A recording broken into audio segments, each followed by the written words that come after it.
আমাদের এখানে জমিতে পানি দেবে, সে নিচ দিয়ে পাইপ লাগানো হয়েছে, কিন্তু এই পাইপ ফেটে গেছে। সেই কারণে প্রজেক্টে পানি দেওয়া জমিতে বন্ধ হয়ে গেছে। কারণ আপনারা দেখুন, ওইখানে ফেটে গেছে।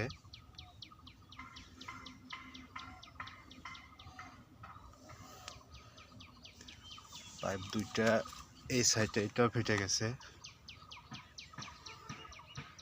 ওই যে পাইপ ওখানে ফেটে গেছে।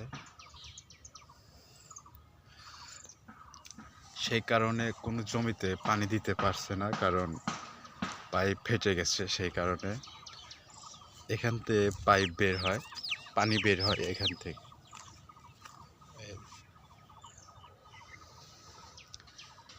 কোনো জমিতে পানি দিতে পারছে না, কারণ পাইপ ফেটে গেছে। কারণ এই অবস্থায় সব পানি নিচে বের হয়ে যাচ্ছে, ওই পাইপ ওখান থেকে পানি সম্পূর্ণ বের হয়ে যাচ্ছে।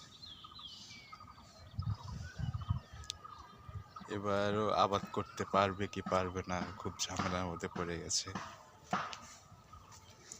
কারণ এইগুলো ভুঁইতে এবার সরিষা আবাদ করেছিল, ধান আবাদ করতে পারতেছে না। আজ 2 বছর হলো কোনো প্রজেক্টের কারণে, কারণ প্রজেক্ট এখানে ছিল না। এটা হচ্ছে নতুন প্রজেক্ট করেছে। আর এটা একটা বিআরডিসি থেকে এই পানিটা দেওয়া হয়, নদীর থেকে উঠে চড়াতে দেয়। আর পাইপ দিছে হচ্ছে মাটির তল দিয়ে।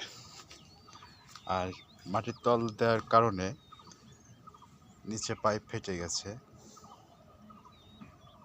সেই কারণে পানি বের হয়ে যাচ্ছে।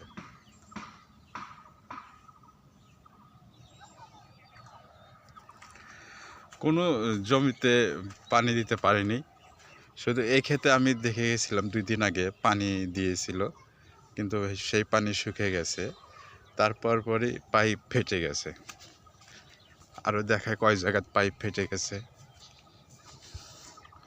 ওই যে ওখানে কাজ চলতেছে, ওখানেও পাইপ ফেটে গেছে। চলুন যাই, আপনাদেরকে দেখাই।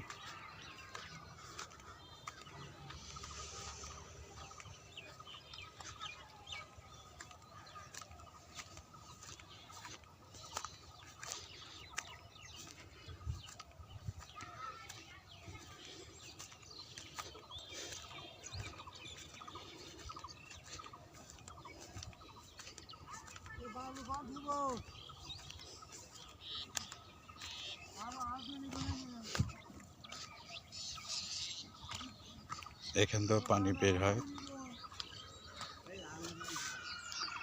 ওখানেও পাইপ ফেটে গেছে।